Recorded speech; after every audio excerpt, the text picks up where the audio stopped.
sense of ownership of this stuff which we actually own. But most of us, 99% of us, don't blooming well know this stuff exists, let alone that we own it. And the fact is, it's only in the last 2 or 3 generations that that's been the case. My grandfather, way back around 1900, and even through into the 20s and 30s, would have enjoyed this whole landscape. And they would have walked it entirely without let or hindrance. They wouldn't have met fences, they wouldn't have met walls, they wouldn't have met gates, they wouldn't have met barbed wire. So they would have regarded this as their landscape, a landscape of freedom. And we want that back. We want that back.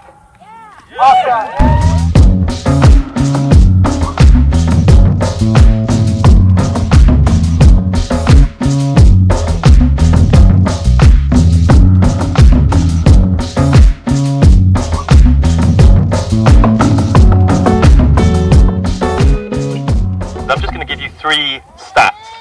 I'm going to give you 3 important figures to go away with and remember from today. Andrea's given you one already, which is that there were over 300 of us, which is brilliant. There are only 400 people who went to Kinder Scout, to the Kinder Scout Trespass. So we're getting there, we're getting there. Woo! But the first figure I want to give you is 1%. 1% of the population own half of all England. The next figure is 8%. We have a right to roam over just 8% of England. And that's thanks to the Countryside and Rights of Way Act that was brought in 20 years ago. That's the sum total of the right to roam that we have in this country. We have the right to roam on mountain and moorland and downland, but as David said to us already, so much of the downland has already been destroyed that we don't have that land to roam on anymore. And that's why Nick and I last year decided to set up the Right to Roam campaign to try and get an extension to our right to roam, to extend it to places where people can actually get to nature more easily, to woods, to rivers. We're closed off from an astonishing 97% of our rivers have no right of access to them. The last figure I just want to leave you with is 50 million. That's the number of pheasants that are released into the countryside every year. 50 million! So maybe we can make a little bit more room for us peasants and a little bit less room for the pheasants. Thank you very much.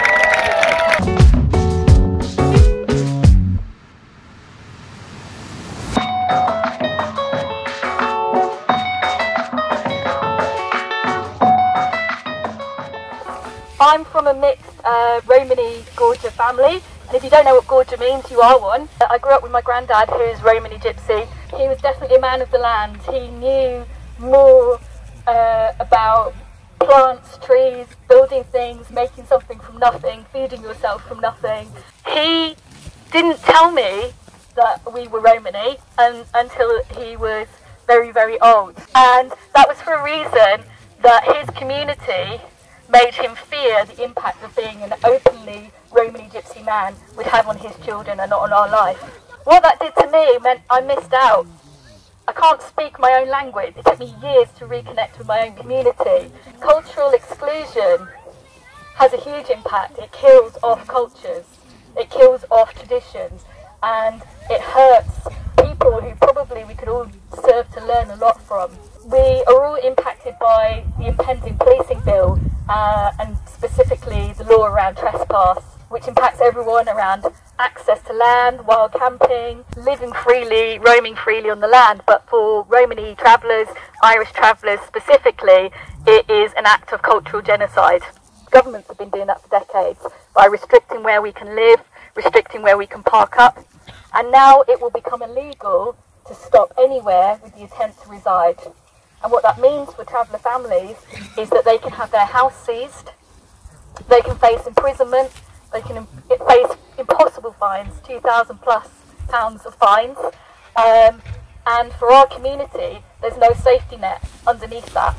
What I want to do is kind of give you some little pointers of what you can do to support us.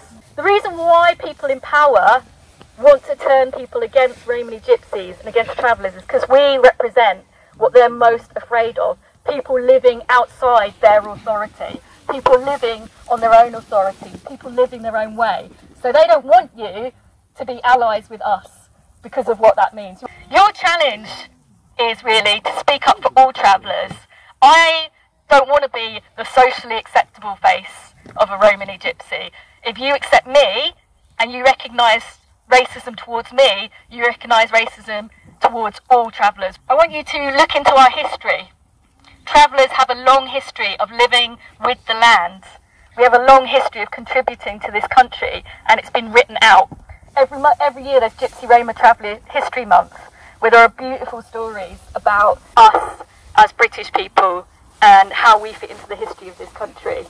It's a big risk for me to stand up and say that I'm a gypsy at a protest. Think about how you're going to make it safe for those people to attend, make sure that those communities are protected. We have to be 10 times more careful than other communities about how we're presented. And I want to finish off, right, I'm going to teach you a little bit of Romany. It's really simple.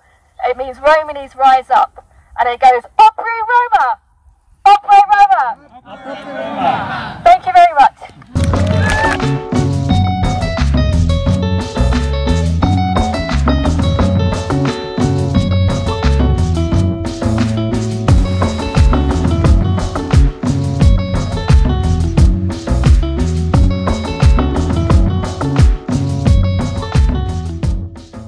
So, my name is Kelly Smith and I am the Sussex Regional Lead for Black Girls Hike UK.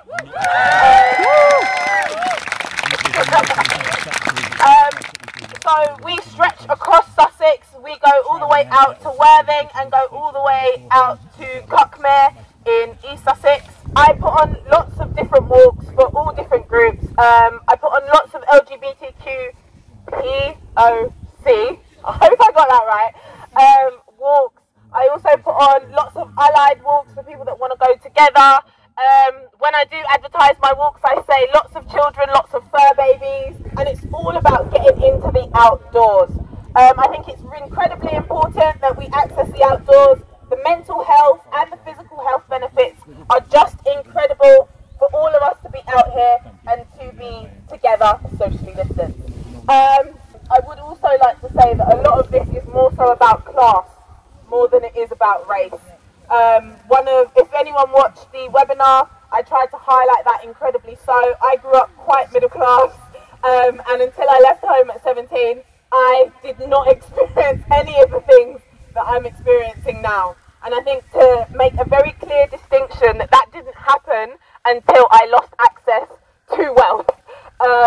So it's incredibly important to make the distinguishment between race and class, and that as a class system, it's the class that's trying to keep us divided rather than the race. We've got a lot more in common amongst class than we do in division from race. So I'd just like to highlight that point. Sometimes, even just for my events, just turn up. That is enough. Just turn up and be present, and I am very grateful. Certainly the best song about land rights you're ever going to hear. As far as I see it, it's the new anthem for Right to Roam, and we're so very grateful that you could come down here. Ladies and gentlemen, here's our toast. Well, if you don't take down this fence, I'll hop over it anyway. I've done some reading. Things don't have to be this way. You're worried I might climb the wall and stumble across your family tree. I bet you there's some roots down there you don't want me to see. Because your ancestors, they stole this land, sensed it off in a power grab, and ripped it from beneath the feet of the folks who used to dwell on it. Drilled it into the consciousness for a couple of 100 years, and now it's so ingrained that no one even questions it. Who can go where? Who owns what? How much land have you got? Because we're craving birdsong and a lonely sunrise, an ancient tree and wildflowers in the summertime, swimming in the lake, sleeping beneath the stars. These simple things, they are inherently ours. But when one man owns 15,000 acres, well, that doesn't sound fair to the common folk of England. Class, money, power and land ownership. Who gets to decide what's in the national interest? This is more than just a fence around the countryside.